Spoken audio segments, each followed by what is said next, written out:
오늘 본문의 이야기는 크게 두 가지죠. 하나는 사무엘이 사울에게 기름을 부어 이스라엘의 왕으로 삼았다 하는 것. 두 번째는 사울에게 나타난 세 가지 징조입니다. 사무엘이 사울에게 기름을 부었어요. 기름을 붓는다라고 하는 것은 이 사울이 이제 그리스도, 하나님으로부터 새로운 신분을 허락을 받았고 하나님으로부터 새로운 사명을 부여받았다는 뜻입니다. 이제 사울이 왕의 신분이 되고 블레셋이라고 하는 이방 나라로부터 이스라엘, 이 구약 교회를 구원하는 사명을 부여받았습니다. 그러니까 기름을 부었다라고 하는 것은 사울에게 이제 신적 소명이라고 하는 것과 그리고 신적 권위라고 하는 것이 하나님으로부터 주어졌다. 이제 공적인 인물이 됐다라고 하는 것의 임직의 의미입니다.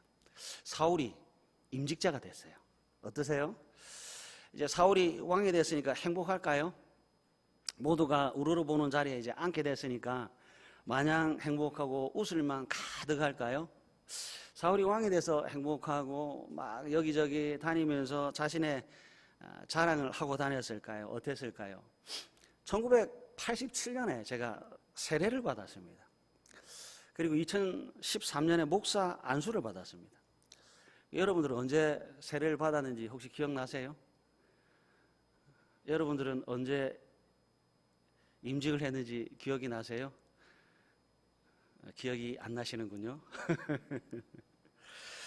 오늘 본문과 함께 생각해 볼 것은요, 저나 여러분들이 세례를 받을 때 그리고 저나 여러분들이 임직식을 할 때 그때 무슨 대단한 일들이 일어났느냐 하는 겁니다. 세례를 받고 임직식을 한 다음에 여러분들이 생각한 대로 그냥 그저 그렇게 거룩한 대로 살아지던가요? 여러분들이 기도하고 기대한 대로 직분자로 그렇게 아름답게 훌륭하게 사라지던가요?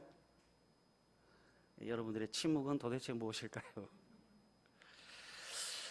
제가 고등학교 때 세례를 받으면서 이 가슴에 나 세례 받으면 무슨 큰 일이 일어날 줄 알았습니다. 세례를 받으면 신비한 변화, 신비한 경험이 내 안에 그리고 바깥에서 일어날 줄로 생각을 했고 또 그런 것들을 기대했었습니다. 근데 참 신기하게도 아무 일도 일어나지 않았습니다. 세례를 받고 세례를 받은 후에 아무런 것도 변화되지 않았습니다. 세례를 받은 이후에 고등학교 내내 힘들었습니다. 같이 저와 함께 세례를 받은 친구들은 여전히 교회에 오는 것보다 밖에서 노는 것을 즐거워했고요. 찬송을 부르는 것보다도 세상의 유행가를 부르는 것을 훨씬 더 즐거워했습니다. 분명히 세례를 받았음에도 불구하고 이 성격이 변하지 않았어요. 세례를 받았음에도 불구하고 이 외모가 변하지 않았어요. 세례를 받았음에도 불구하고 이 생각이 변하지를 않았어요. 세례를 받았음에도 불구하고 아무것도 변하지 않고 아무 일도 일어나지 않았습니다. 참 신기하게도 정말 기적과 같이 세례를 받기 전이나 세례를 받은 후나 똑같았습니다. 목사 임직 때도 마찬가지였어요. 노회에서 장로님들과 목사님들로부터 안수를 받으면서 목사 임직을 받았습니다. 그때부터 제 설교는 저절로 막 쓰여졌을까요? 아니요. 설교 한 편을 쓰는데 원고 쓰는 데만 최소 5시간이 걸립니다. 그러니까 이틀 3일이 걸리는 거죠. 그러니까 목사 임직을 받았음에도 불구하고 저절로 설교가 써진 적이 한 번도 없습니다. 목사 임직을 받았는데요, 기도 한 방에 어떤 문제가 확 해결되는 경우도 거의 없어요. 그래서 이제 궁금한 거예요. 여러분들은 어떻느냐 하는 겁니다. 여러분들은 세례를 받은 전이나 후나 확실히 어떤 구별이 있던가요? 아니면 임직식을 받은 전이나 후나 여러분들에게 어떤 특별한 능력이 생겼거나 무슨 변화가 있더냐 하는 겁니다. 기름 부음을 사울이 받았지요. 그래서 사울이 현재 이스라엘과 이 자신의 형편이 어떤지 잘 압니다.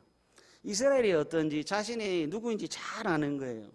자신이 속해 있는 베냐민이 어떤지 자신의 지위가 어떤지 나라가 어려운 것도 너무나도 잘 압니다. 우리나라에 구원자가 하나 있었으면 좋겠다, 우리나라에 왕이 하나 있었으면 좋겠다라고 하는 생각은 늘 가져지요. 근데요, 생각은 가진다고 해서 사울이 현재 형편이 어렵다거나 살기 불편한 것이 아닙니다. 사무엘상 9장부터 쭉 읽어보시면 아시겠지만 사울은 준수하고 아버지는 유력합니다. 부자지요. 현실에서 늘 만족하며 살았습니다. 나라는 어렵고 왕이 필요한 것은 아는데 자기 자신은 이제 행복하고 즐겁고 그냥 살만한 거예요. 그런데 느닷없이 어느 날 뜬금없이 갑자기 사무엘로부터 기름 부음을 받아 이스라엘의 왕이 탁 된 겁니다. 잘 먹고 잘 사고 있는데 자신의 의지와는 상관없이 그냥 이스라엘의 왕이 된 거죠. 왕이 됐다라고 하는 것은 지금과는 다르다 하는 겁니다. 왕이 영광스러운 자리임에는 틀림이 없지만 전에 없던 책임이 생깁니다. 목사 임직을 받고 우리 장로님들, 권사님들, 우리 집사님들 임직을 받으니까 전에 보지 않았던 눈치를 보지 않으셨나요? 그냥 청년일 때는 교회 잘 출석하고 예배드리면 됐는데 교회 목사가 되니까 전에 보지 않았던 눈치를 보기 시작합니다. 고민하지 않아도 될 고민을 해야 됩니다.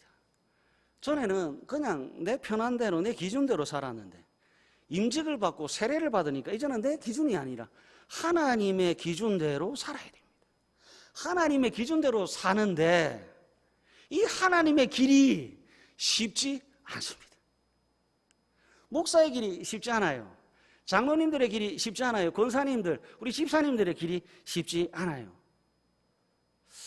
얼굴들은 쉽는데 왜 저런가 하는 표정인지 잘 모르겠습니다만 사울이 왕이 됐고 저나 여러분들이 하나님으로부터 세례와 임직을 받았죠. 그리고 이제 그 임직의 길을 쭉 걸어가는데 참 이상하게도 전에 보지 않았던 손해를 봅니다. 전에 하지 않았던 고민을 하고 곤란한 일들을 하고 전에 겪지 않았던 골치 아픈 것을 받습니다. 은혜라고 하는 것을 받았지만 이 쉽지 않은 길을 뚜벅뚜벅 걸어가야 되는데 힘들고 고달픕니다. 사울이 하나님의 은혜를 받았지만 지금이 편하고 좋은 거예요. 현실에 안주하고 싶고 변하기를 싫어합니다. 믿기를 더디하는 거죠. 그래서 필요한 게 뭔가?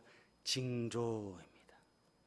확실한 믿음을 위해서 필요한 것이 뭔가? 징조입니다. 여러분 신앙이라고 하는 거 가만히 한번 보세요. 하나님 편에서는 좋다 하는데 내 편에서 보니까 손해입니다. 하나님 편에서는 기쁨이요 하나님 편에서는 박수인데 내 편에서는 희생입니다.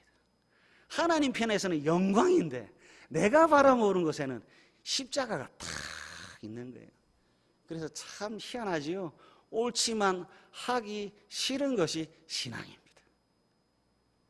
참 희한해요. 하나님은 옳다 하는데 내 눈에는 십자가만 보이는 거죠. 그래서 옳지만 하기 싫은 것이 신앙입니다. 변화되기가 싫은 거예요. 그리고 우리 언젠가부터 우리는 믿는 것을 참 더디합니다. 끊임없이 확인시켜줘서 진짜로 믿기 전에는 행동하지 않는 존재가 저희들이다. 진짜로 믿기 전에는 아무것도 하지 않는 거예요. 그래서 하나님께서 징조를 보여주시고 그것도 세 가지 징조를 통해서 사울에게 믿음의 확실함을 부여하시는 것이죠. 이제 첫 번째 징조를 한번 보겠습니다. 2절 사무엘상 10장 2절 우리 다 같이 한번 읽어볼까요? 시작. 내가 오늘 나를 떠나가다가 베냐민 경계 셀사에 있는 라헬의 묘실 곁에서 두 사람을 만나리니 그들이 내게 이르기를 내가 찾으러 갔던 암나기들을 찾은지라 내 아버지가 암나기들의 염려를 놓았으나 너희로 말미암아 걱정하여 이르되 내 아들을 위하여 아멘. 사울에게 나타날 첫 번째 징조예요. 두 사람을 만날 거랍니다. 근데 어디서 만나지요? 라헬의 묘실 곁에서 만나요.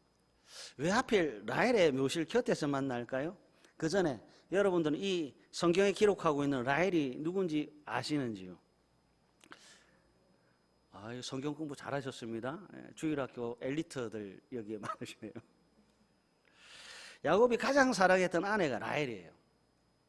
창세기 31장 19절에 보시면 라헬이라고 하는 사람을 기록하기를 하나님을 신봉한 사람이고 동시에 자신의 아버지 라반이 가지고 있던 드라빔을 신봉했던 사람입니다. 참 신기하죠. 한편에서는 하나님을 신하고 한편에서는 드라빔이라고 하는 것을 꽉 부여잡고 있는 거예요. 베냐민의 엄마이자 사울이 속한 이 베냐민 지파의 출발이 라헬로부터 시작했는데, 창세기 31장의 라헬은 하나님의 복을 추구하면서 동시에 세상이라고 하는 곳에도 관심이 아주 많은 사람이에요. 사울이 징조를 보고 있는데 왜 갑자기 라헬이 등장했느냐? 사울의 모습을 보여주고 싶은 거예요. 사울의 현재 모습이 어떻지요? 나기도 걱정하고 아버지도 걱정합니다. 라헬이 어땠지요? 하나님의 복도 추구하고 세상의 복도 추구했습니다. 사울이 어떻다고요? 나기도 걱정하고 아버지도 걱정합니다. 둘 사이에 탁 끼어 있네요.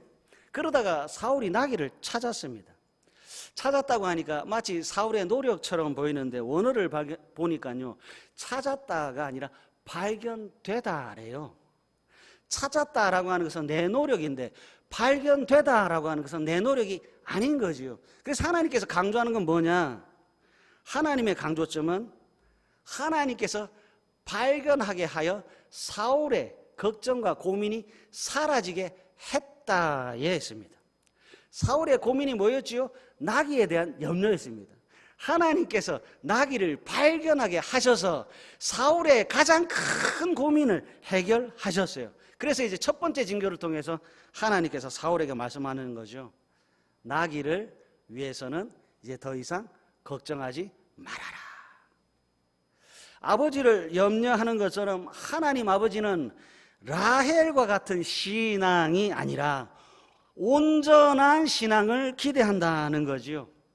더 이상 세상과 하나님 사이에 서 있는 라헬이 되지 말고 나귀와 아버지 사이에서 방황하지 말고 오직 한 분 하나님께만 집중해라 라고 하는 것이 이 첫 번째 징조의 설명입니다. 이제 두 번째 징조를 한번 볼까요? 3절과 4절 한번 보십시오. 3절과 4절 우리 다 같이 읽겠습니다. 시작. 내가 거기서 더 나아가서 다볼 상수리 나무에 이르면 거기서 하나님을 배우려고 베델로 올라가는 세 사람을 만나리니 한 사람은 염소 새끼 셋을 이끌었고 한 사람은 떡 세 덩이를 가졌고 한 사람은 포도주 한 가죽 부대를 가진 자라. 그들이 내게 문안하고 떡 두 덩이를 주겠고 너는 그의 손에서 받으리라. 아멘. 이번에는 베델로 올라가는 세 사람을 만날 거라 합니다. 베델로 올라가는 세 사람을 만났는데 한 사람은 염소 새끼 셋을 가지고 있고 한 사람은 떡 세 덩이를 가지고 있고 한 사람은 포도주 한 가죽 부대를 가지고 베델 하나님의 집에 하나님께 제사를 드리러 올라가고 있습니다. 세 사람이 하나님의 집에 올라가고 있다가 누구를 만나느냐? 사울을 만납니다. 사울을 만나서 4절 문안을 한 후에 떡 두 덩이를 사울에 줍니다. 여러분들이 싫어하는 질문을 할게요. 왜 줄까요? 왜 줘야만 할까요? 그리고 사울은 주는 떡 두 덩이를 받으면서 무엇을 깨달을까요? 하나님의 집에 하나님께 제사를 드리러 가던 사람이 자신의 손에 있던 재물을 하나님이 아니라 사울에게 재물의 3분의 2를 줍니다. 왜 그렇지요? 사울, 당신은 우리가 제사를 드리러 가는 하나님께서 인정한 사람이라는 뜻입니다. 다시 한 번 더요. 재물을 준다라고 하는 것은 사울 당신은 하나님과 무관한 자가 아니라 하나님께서 인정한 사람입니다. 하나님께서 인정한 사람인데 떡을 한 덩이만 주는 것이 아니라 떡을 두 덩이 줍니다. 왜 두 덩이를 줄까요? 제가 이 떡의 크기가 궁금해가지고 책을 이것저것 막 찾아봤더니요, 이 떡 한 덩이의 크기가 2.2kg의 가루로 만든 빵이래요. 2.2kg의 가루로 만든 빵이라면 크기가 어느 정도 되느냐? 한 30cm 정도 된답니다. 지름이. 그리고 두께가 한 1cm 이상이 된대요. 그러니까 빵이 굉장히 큰 겁니다. 굉장히 큰 빵을 한 덩어리가 아니라 두 덩어리를 사울에게 탁 주는 거예요. 무슨 뜻일까요? 우리의 제사를 받으시는 하나님께서 이제부터 당신의 허기짐과 당신의 배고픔을 채워주실 것이다 라고 하는 뜻으로 이 빵을 2덩어리를 탁 주는 거예요. 한 덩어리도 다 먹지 못할 텐데 하나님께서 2덩어리를 주심으로 사울아, 내가 너의 필요를 채워줄 것이다 라고 하는 거죠. 하나님께서 사울의 걱정을 하시고 하나님께서 구원하신 이 우리 성도들을 잘 압니다. 가슴에 믿는다고 하지만 무엇을 염려하며 살아가는지 하나님께서 정말 잘 아는 거죠. 우리는 인생은 언제나 먹는 것, 입는 것, 마시는 것에 염려에서 벗어나지를 못합니다. 이 배고픔을 잊었다고 해서 끝인가요? 아니요. 언제부턴가 우리는 맛집을 찾아갑니다. 배고픔을 잊어버렸다고 해서 끝이 아니라 자극적인 것을 찾아가요. 언제나 현실에만 집중합니다. 미래가 없는 것처럼 살아가죠. 그때마다 하나님께서 사울에게, 그때마다 하나님께서 우리에게 일용할 양식을 주시는데 넉넉하게 줍니다. 염려하지 말라라고 하는 것이죠. 이번에는 오늘 본문을 잘 표시해 놓으시고요. 창세기 24장을 한번 볼게요. 자막이 나올 건데요. 한번 말씀을 한번 찾아보십시오. 창세기 24장 12절부터 15절 말씀 한번 보십시오. 구약성경 29페이지 창세기 24장 12절부터 15절 말씀인데 우리 한 절씩 교독했으면 좋겠습니다. 그가 이르되 우리 주인 아브라함의 하나님 여호와여 원하건대 오늘 나에게 순조롭게 만나게 하사 내 주인 아브라함에게 은혜를 베푸시옵소서.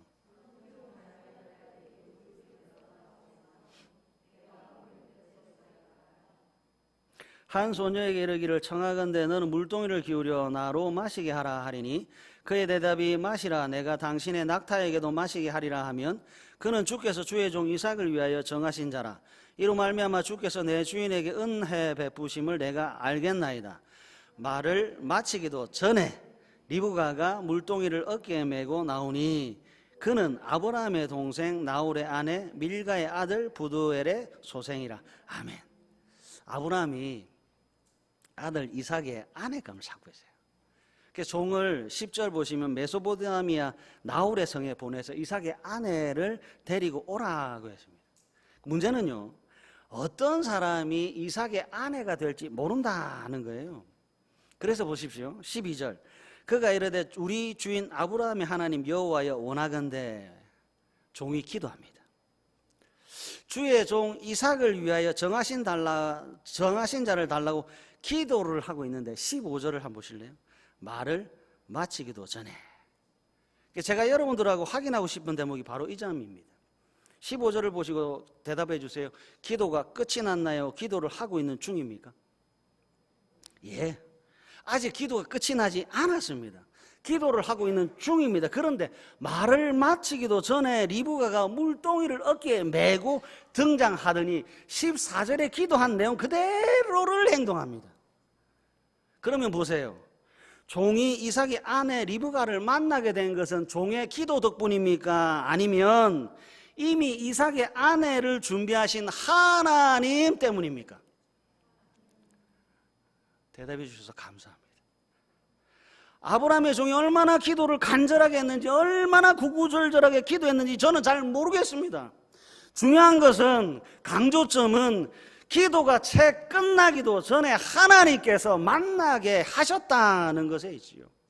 이 사실이 뭡니까? 하나님은 벌써, 하나님은 미리 성도가 무엇을 필요로 하는지를 알고 준비해 놓으셨다는 겁니다. 저는 참 좋아요. 저는 수많은 시간을 보내며 수많은 기도를 했지만 제가 기도하지 마지 않은 많은 것도 얻었습니다. 왜 그렇지요? 바로 창세기 24장 때문에 그렇습니다. 기도가 채 끝나기 전에 응답을 받는 거죠. 하나님은 벌써 미리 성도가 무엇을 필요로 하는지를 알고 준비해 놓으셨어요. 하나님은 아브라함이 무엇을 필요로 하는지 압니다. 하나님은 이삭이 무엇을 필요로 하는지 압니다.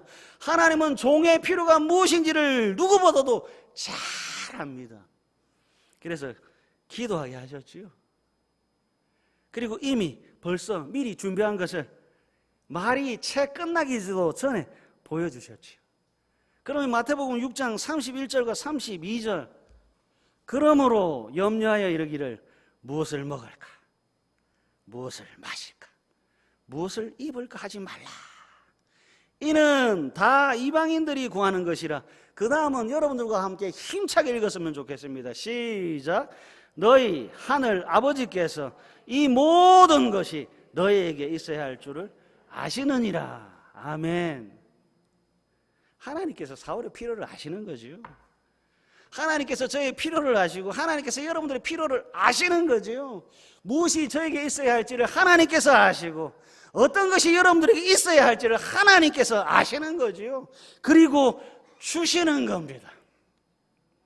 하나님께서 미리 준비한 것으로 성도의 필요를 채우시는데 째째하게 채우는 것이 아니라 넉넉하게 채워주신다라고 하는 것이 사울에게 보여주시는 두 번째 징조입니다. 그러고 보니까 이런 거네요. 우리가 어떤 염려를 가지고 있는지 모르겠지만 하나님은 우리가 염려하는 것보다도 훨씬 큰 것을 준비하고 계십니다. 여러분들이 어떤 걱정을 하고 있는지 잘 모르겠어요. 그러나 하나님은 우리가 걱정한 것보다 훨씬 더 큰 것을 준비해 놓고 계시네요. 그래서 염려하지 말라, 걱정하지 말라. 이어지는 이제 세 번째 징조를 한번 살펴보겠습니다. 사무엘상 10장 5절과 6절로 한번 돌아가 보세요. 사무엘상 10장 5절과 6절입니다. 우리 다 같이 한번 읽어볼까요? 시작. 그 후에 내가 하나님의 산에 이르리니 그곳에는 블레셋 사람들의 영문이 있느니라. 내가 그리로 가서 그 성읍으로 들어갈 때에 선지자의 무리가 산당에서부터 비파와 소고와 저와 수금을 앞세우고 예언하며 내려오는 것을 만날 것이요 내게는 여호와의 영이 크게 임하리니 너도 그들과 함께 예언을 하고 변하여 새 사람이 되리라. 아멘. 세 번째 징조, 여호와의 영이 크게 임해 선지자의 무리와 함께 예언할 것이다 합니다. 여러분, 여기서 예언이라고 하는 것은 미래를 내다보는 점쟁이가 아니라 맡을 예입니다. 하나님의 말씀을 맡은 거예요. 하나님의 말씀을 맡았고 하나님의 영이 임합니다. 그래서 6절 하반절 변하여 새 사람이 되리라 합니다. 사울이 성경에 처음에 등장했을 때는 그냥 나귀를 찾아 돌아다니는 청년이었죠. 새 사람이 되기 전 사울은 나귀가 인생의 목적의 전부였습니다. 사무엘상 10장에 도착하기 전에 사울은 떡이라고 하는 것을 바라보며 살아가는 인생이었습니다. 그러나 하나님께서 사울을 새롭게 합니다. 어떻게 하지요? 여호와의 영을 그에게 부어주고 하나님의 말씀을 그에게 부어줍니다. 하나님의 영이 부어줘서 하나님의 말씀을 맡아 하나님의 말씀을 선포하는 자가 되도록 하는 것이 하나님의 목적입니다. 이제 보세요. 사무엘상 10장 9절. 그가 사무엘에게서 떠나려고 몸을 돌이킬 때 하나님이 뭘 줍니까? 새 마음을 주셨고 6절에 하나님께서 새 사람이 되리라고 하셨는데 9절 하나님께서 과연 여기에 새 마음을 주고 계시네요. 그리고 이어지는 말씀, 그날 그 징조도 다 응하니라. 하나님께서 성령을 주시고 하나님께서 말씀을 주시고 그래서 하나님 새 마음을 주셨고 그날 그 징조도 다 이루어지고 있습니다. 첫 번째 징조가 이루어지고 두 번째 징조가 이루어지고 세 번째 징조가 이루어집니다. 첫 번째 징조가 성취되지요. 하나님, 나는 나귀를 염려하는 사람이 아니라 하나님 아버지의 마음을 헤아리는 왕이 됐군요. 두 번째 징조가 성취됩니다. 하나님, 예전은 떡을 위해 살아가는 사람이 아니라 하나님의 나라를 세워가는 왕이 됐군요. 세 번째 징조가 성취됩니다. 하나님, 저는 세상의 유행가를 부르는 사람이 아니라 하나님의 말씀을 선포하는 왕이 됐군요. 첫 번째, 두 번째, 세 번째 징조가 선포될 때마다 하나님, 저는 왕이 됐습니다. 하나님, 저는 왕이 됐습니다. 하나님, 저는 왕이 됐습니다. 나귀를 위해 살아가는 사람이 아닙니다. 떡을 위해서 살아가는 사람이 아닙니다. 하나님의 영에 충만해 하나님의 말씀 따라가 살아가는 하나님의 사람, 새 사람입니다. 그러니까 세 가지 징조를 통해서 사울이 새 사람이 돼 갑니다. 징조를 통해서 사울이 하나님 저는 왕이 됐습니다 라고 하는 것을 깨달아 가는 거죠. 한 번 되지 않으니까 하나님께서 세 번에 걸쳐서 사울에게 확인시켜 주셨습니다. 그래서 더 이상 이제 부인할 수가 없는 거지요. 불신이 아니라 확신이 되도록 하셨습니다. 사랑하는 가족 여러분, 베드로전서 2장 9절에 의하면 저와 여러분은 왕 같은 제사장이 되었습니다. 별로 기쁘지 않습니까? 사울도 그랬습니다. 기름을 부으면서 당신은 왕입니다. 하나도 안 기뻤습니다. 왜 그렇지요? 하나님은 멀고 염려는 가까웠습니다. 그래서 여기에 만족이 없었습니다. 그러다 첫 번째, 두 번째, 세 번째 징조가 성취되고 하나님의 영이 그에게 임하고 주의 말씀이 임하니까 하나님은 가까워지고 염려는 멀어졌습니다. 그랬더니 여기에 감사가 넘치기 시작합니다. 하나님께서 사울을 통해 하나님께서 성경을 통해서 저와 여러분들에게 외치는 거죠. 너희는 이제부터 새 사람이다. 유행가에 취해 사는 사람이 아니라 하나님의 말씀에 노래를 부르는 사람이다. 그래서 사랑하는 나의 아들과 딸들아 염려하지 마라, 걱정하지 마라 라고 하나님께서 선포하고 계시는 거죠. 하나님께서 일용할 양식을 줍니다. 넉넉하게 줍니다. 믿으십시오. 이제는 우리가 왕 같은 제사장입니다. 그래서 나귀와 떡과 세상 노래가 아니라 하나님의 나라와 그의 의를 위해 살아갑니다. 이런 우리를 향해서 빌립보서 1장 21절 이는 내게 사는 것이 그리스도니 죽는 것도 유익함이라고 말씀하세요. 살아도 유익하고 죽어도 유익한 존재가 성도입니다. 살아서는 하나님의 말씀을 따라 생명의 성령의 열매를 맺고 죽어서는 천국 가는 사람들이 저와 여러분입니다. 배선을 모으는 세상의 종이 아니라 이 가슴에 보배로 채워지는 왕의 길을 잘 걸어가셔서 살아서도 하나님께 영광, 죽어서도 하나님께 영광을 돌리는 복되고 복된 다대교회 가족들 되시기를 간절히 바랍니다.